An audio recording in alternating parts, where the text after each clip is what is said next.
Everyone, welcome and welcome back to my YouTube channel. आशा करती हूँ कि आप सब अच्छे होंगे। मैं भी एकदम ठीक हूँ। तो हिंदू नववर्ष के हिसाब से तो नया साल चैत के महीने से स्टार्ट होता है, पर अंग्रेजी कैलेंडर के हिसाब से, इंग्लिश मंथ के हिसाब से नया साल शुरू हो गया। तो सबसे पहले तो हैप्पी न्यू ईयर। तो मेरी तरफ से आप सबको नए साल की ढेर सारी शुभकामनाएँ। उम्मीद करती हूँ कि इस साल आपके लिए और मेरे लिए बहुत अच्छा होगा और बहुत सारी खुशियाँ लेके आएगा। तो आज का व्लॉग स्टार्ट करते हैं। सो गाइज़, ये व्लॉग 6 होने वाला है, और अगर आप मेरे चैनल पर फर्स्ट टाइम विज़िट कर रहे हो तो प्लीज़ सब्सक्राइब माय चैनल और बेल आइकन पे भी प्रेस कर देना, ताकि जब भी मैं कोई नया वीडियो अपलोड करूँ तो आपको नोटिफिकेशन मिल जाए। और बाकी वीडियो भी विज़िट करो गाइज़, एट ट्राई हार्ड। तो अभी डेट है 2 जनवरी और टाइम हो रहा है 11:30।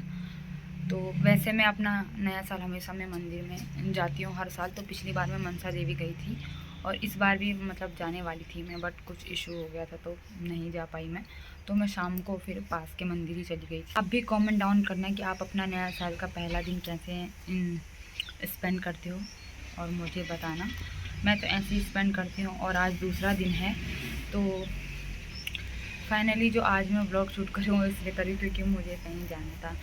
मतलब मुझे एक काम था, तो मैंने सोचा कि नया साल स्टार्ट हो गया है, और मैं कब से मतलब 2-3 महीने से वो काम मैं डिले करी थी कि अब कल करूँगी। तो मैंने सोचा यार कभी तो मतलब मैं रिस्पॉन्सिबल हो जाना चाहिए। अब तो नया साल भी लगे तो आज वो काम कंप्लीट कर लेती हूँ।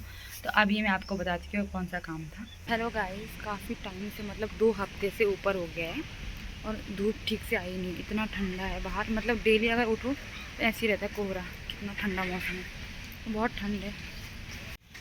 तो एक्चुअली अब मैं आपको बताती हूँ मुझे क्या काम था।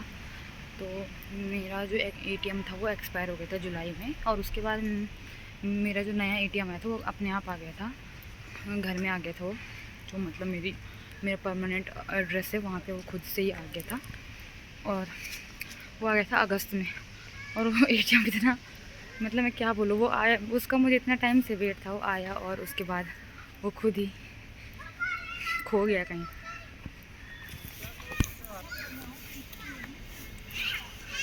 तो यूजुअली मैं ऐसे केयरलेस नहीं हूँ, मतलब आज तक मैंने कोई भी चीज़ ऐसे खोई नहीं है। मैं हमेशा चीज़ों को बहुत संभाल के रखती हूँ। पता नहीं वो मुझसे कैसे खो गया, मतलब मुझे अभी भी मुझे यकीन ही नहीं हुआ कि एटीएम खो गया। मुझे लगा कहीं गिरा विरा होगा, मतलब कहीं ढंग से रखा, मतलब भूल गई होंगी मैं रख के। तो पहले मैंने ढंग से याद किया कि कहाँ पे रखा है, मैंने कहाँ पे रखा है। और उसका जो कवर था ना वो भी मैंने इतने संभाल के रखा था, वो संभाल के रखा था वो मेरे पास, और एटीएम खो गया। तो मैंने पहले ढूंढा कि कहाँ पे मैंने रखा होगा। फिर मैंने दिमाग पे जो लगाया कि मैं ऐसे खोती नहीं हूँ चीज़ों को, तो कहीं ना कहीं मैंने रखा होगा। तो मैं ढूंढ रही थी और मुझे वो नहीं मिला, तो मैंने उसको ऑनलाइन नेट बैंकिंग से ब्लॉक कर दिया था। फिर मैंने सोचा कि जब ये मिल ही नहीं रहा है तो फिर उसमें 2 ऑप्शन आते हैं। से एक परमानेंट ब्लॉक कर सकते हो आप, एक टेम्प्रेरी कर सकते हो। तो टेम्प्रेरी के लिए आप उसको दोबारा ओपन भी कर सकते हो। तो मैंने सोचा कि अब परमानेंट ही ब्लॉक कर देती हूँ मैं, क्योंकि टेम्प्रेरी करने का कोई मतलब नहीं बनता है। जब खो गया है वो तो फिर नया ही अप्लाई करना पड़ेगा। तो अक्टूबर से मैंने उसको ब्लॉक कर दिया था, तो ब्लॉक तो 1 सेकंड में हो गया जैसे मैंने किया। उसके बाद मैंने नया एटीएम अप्लाई किया, तो उसमें मतलब प्रोसेस बता रहा था ओटीपी वगैरह आके, और वो हुआ नहीं। तो अक्टूबर से कम मैंने, अभी जनवरी आ गया है तो अक्टूबर से मैंने कम से कम उसको, मुझे लगा बैंक में क्या जाना है, इतनी लेज़ी हूँ मैं। मुझे लगा जब ऑनलाइन ये सर्विस प्रोवाइड है तो ऑनलाइन ही कर देंगे। देन टेक्निकल इशू हो रहे थे थोड़े बहुत, तो मुझे लगा कि ठीक है अभी टेक्निकल इशू हो रहा है, 2-3 बार ट्राई करते। तो मैंने कम से कम 10 बार ट्राई कर दिया होगा वो अक्टूबर से, और वो बार बार ओटीपी आ रहा है, प्रोसेस बता रहा है, और वो हुआ ही नहीं अप्लाई। देन मैंने 1-2 बार कस्टमर केयर को भी कॉल किया, तो उन्होंने बोला कि दोबारा आप ट्राई करो, हो जाएगा। दोबारा भी मैंने ट्राई किया, तो उन्होंने बोला कि मतलब, फिर मैंने ट्राई करने के बाद फिर मैंने दोबारा कस्टमर केयर को पूछा, तो उन्होंने बोला कि ऐसे भी मतलब ऐसे ही हो जाता है, और अगर नहीं हो रहा है तो आप मतलब ब्रांच में जाके भी कर सकते हो ऑनलाइन अप्लाई। मतलब कोई सी भी ब्रांच चलेगी, अगर आप जहाँ आपका अकाउंट जहाँ का, अगर आप वहाँ नहीं हो और दूसरी जगह हो, तो वहाँ किसी भी एसबीआई बैंक में आप चले जाओ, तो वहाँ उस ब्रांच से आपका एटीएम अप्लाई हो जाएगा। नहीं तो आप 1-2 बार ऑनलाइन ट्राई करना। टेक्निकल इशू की वजह से नहीं हो रहा है, लेकिन उसमें मतलब टेक्निकल इशू होता तो एक बार होता, 1-2 बार होता, वो अप्लाई हो ही नहीं रहा था। मतलब दो कम से कम अक्टूबर से मैंने कितनी बार ट्राई कर दिया होगा, वो हुआ ही नहीं। तो इसका मतलब तो यही है कि वो हो ही नहीं रहा। तो मैंने सोचा यार बहुत टाइम से मैं ऐसे ही वेट कर रही थी कि होगा। तो जब ऑनलाइन वो हुआ ही नहीं तो मैंने सोचा कि अब नया साल स्टार्ट हो गया, मैं कब तक ये काम भी कल करूँगी। तो मैंने खुद से एक प्रॉमिस किया इस नए साल में कि मैं कोई भी काम कल पे नहीं टालूँगी। और दूसरा वो मतलब मुझे ये पता नहीं था, मुझे फिर उन्होंने जब बोला मैम ने कि आप ब्रांच में जाके करो, किसी भी ब्रांच से हो जाएगा। तो मैंने सोचा यहीं पे पास में जाऊँगी पहले मैं छोटी ब्रांच में, और अगर वहाँ हो गया तो फिर वेल एंड गुड, नहीं तो फिर देखते हैं आगे क्या होगा। तो मैं आज गई और उन्होंने बोला मैम ने कि मतलब आप मेरे सामने ट्राई करो, योनो से क्यों नहीं हो रहा है, नेट बैंकिंग से, तो आप मेरे सामने ट्राई करो। मैंने उनको बताया होगा कि नहीं हो रहा है, आप या आपको अपनी ब्रांच में जाना पड़ेगा, वहीं जाके होगा।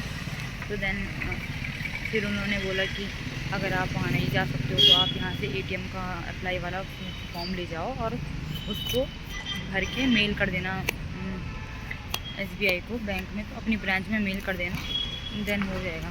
तो मैंने सोचा कि ठीक है ये भी करके देख लेते हैं। तो अभी मैंने फॉर्म ले लिया है और मैं जाकर उसे फिल करूँगी, फिर देखते हैं मेल करके कि एटीएम आता है या नहीं आता है। नहीं आएगा तो फिर ऑप्शन नहीं है, मुझे गांव ही जाना पड़ेगा। आप शूट कर दो वीडियो, वो चाहे फैशन से रिलेटेड हो, मेकअप से रिलेटेड हो, स्किन केयर या टेक्नोलॉजी से या गेमिंग का वीडियो, आप एक कमरे में बैठ के वो सब चीज़ें शूट करते हो तो उतना ज़्यादा डिफ़िकल्ट नहीं होता है, बिकॉज़ आप अकेले होते हो तो आपको कोई डिस्टर्ब नहीं करता है। बट अगर आप व्लॉगिंग करो ऐसे चलते चलते तो थोड़ा सा डिफ़िकल्ट हो जाता है, क्योंकि बेसली मोस्टली उनके लिए डिफ़िकल्ट हो जाता है जो पहली बार मतलब ट्राई करें ये सब।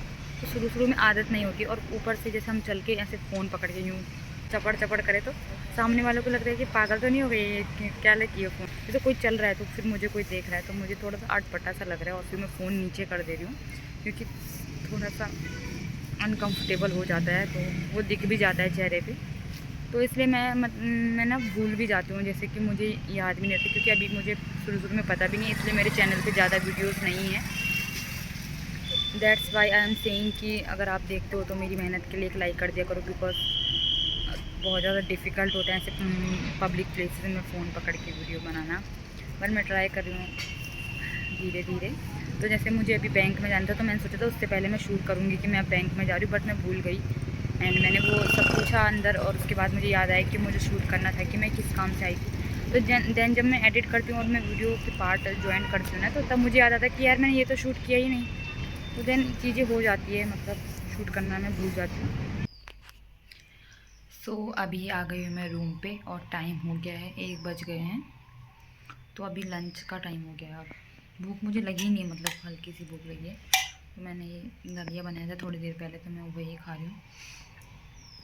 मैं दिखा देती हूँ आपको, थोड़ा सा मैंने अपनी बहन के लिए बचा लिया है ना, और थोड़ा सा मैं खा रही हूँ।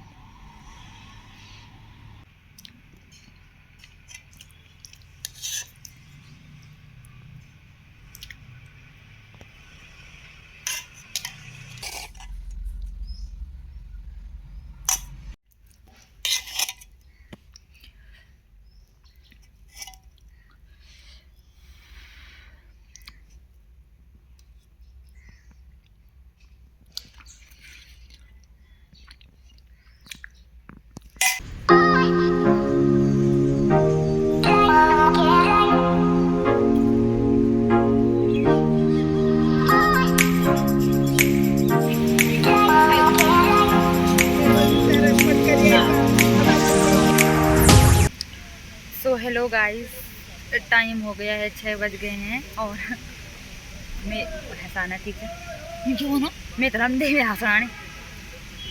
तो 6 बज गए हैं और मैंने फिर दिन में मुझे दोबारा भूख लग गई थी तो मैंने मैगी खाई थी। ऐसे ही यूजुअली मुझे मैगी पसंद नहीं है, बट तो मैंने सोचा कि मतलब उस पिछले वीडियो में मैंने बताया था ना कि मतलब फेज़ 1 तो मैंने आपको दिखा दिया था, लेकिन फेज़ 2 मैंने नहीं दिखाया। तो मैंने कहा कि हम नहीं गए हैं, तो मैंने सोचा कि चलो आज जाके देख लेती हूँ वहाँ क्या क्या सीन है क्या नहीं है। तो मैं सिर्फ गेट तक गई, ठीक है। तो मैंने सोचा जब हम पहली बार यहाँ भी आए थे ना, तो यहाँ भी हमने पूछा था कि मतलब, तो मैंने सोचा वहाँ हम आज मैं आपको दिखा भी दूँगी और वहाँ का हम राउंड मार के भी आ जाएंगे। तो जब हम यहाँ आए थे पहली बार तो यहाँ भी हमने पूछा था कि मतलब अलाउड वगैरह है कि नहीं है, क्योंकि यहाँ अभी हॉस्पिटल वगैरह है कि अब हॉस्पिटल वगैरह है और कॉलेज है, तो ऐसे अलाउड नहीं होता है जाना। तो यहाँ तो छूट है, मतलब है अलाउड। वहाँ हम गए तो मैंने थोड़ा सा क्लिप लिए, मैं गेट की आपको दिखा दूँगी। तो फेज़ 1 से थोड़ा सा ही आगे, वो मतलब 15-20 मिनट लग जाएंगे पैदल चलोगे अगर आप तो मैं वहाँ पे गए हम। तो मैंने किसी लड़की को पूछा तो उसने बोला कि नहीं ऐसा कुछ नहीं है, डेली यहाँ जाते हैं सब, तो ऐसे जा सकते हैं यहाँ फ्री में, मतलब एंट्री हो सकती है, ऐसे घूमने जा सकते हैं जैसे यहाँ फेज़ 1 में है ना घूमने का ऐसे ही। लेकिन हम जब अंदर जा रहे थे तो गार्ड ने बोला कि नहीं आप कहाँ जा रहे हो, ऐसे अलाउड नहीं है यहाँ। तो मैंने उनको ढंग से पूछा तो उन्होंने बोला कि यहाँ सिर्फ पेशेंट वगैरह ही रहते हैं जो जिनका मतलब इलाज हो रहा है और उनसे मिलने के लिए जाते हैं, तो बस ऐसे। तो फिर ज़्यादा मैंने बोला नहीं, तो मैंने कहा ठीक है। तो मैंने यहाँ के किसी गार्ड से पूछा तो उन्होंने बोला कि पहले तो वहाँ अलाउड था, मतलब पहले जाते थे वहाँ सब, उस टाइम मैं गई नहीं, पहले जब वहाँ अलाउड तब सब जाते थे। तो उन्होंने बोला कि पहले अलाउड था तो अब वहाँ वेलनेस हो गया, मतलब उसका नाम जो हो गया ना वेलनेस, कुछ उन्होंने इंक्लूड कर दिया, उसका नॉलेज मुझे ज़्यादा है नहीं, तो उस वजह से वहाँ अब अलाउड नहीं है ऐसे जाना। तो जो दो है, मतलब एक फेज़ 1 है और दूसरा है फेज़ 2। तो फेज़ 1 में तो अलाउड है जिसमें मैं अभी हूँ, और फेज़ 2 में मैंने बोल दिया आपको कि उन्होंने कहा अलाउड नहीं, सिर्फ जो मतलब पेशेंट वगैरह वही जा सकते हैं। और तीसरा है जो फेज़ 1 और फेज़ 2 के बीच में पड़ता है, वो है अनुसंधान। तो उसमें 50 रुपये टिकट लगता है, वहाँ हम जा रखे हैं हल्का हल्का, वहाँ 50 रुपये टिकट लगता है, फिर आप पूरा घूम सकते हो वहाँ, मतलब अच्छे से उन्होंने बना रखा है, ऐसे जू टाइप का बना रखा है, वहाँ जंगली जानवर वगैरह है। तो अगर किसी दिन जाऊँगी तो आपको दिखाऊँगी। तो दैट्स इट गाइस, फेज़ 2 में अब आप जा नहीं सकते। अगर आपका कोई रिश्तेदार या मतलब कोई अगर वहाँ पेशेंट है तभी आप वहाँ एंट्री कर सकते हो, ऐसे पर्सनली घूमने के लिए वहाँ नहीं है। तो बस अभी जाएंगे और जाके डिनर करेंगे।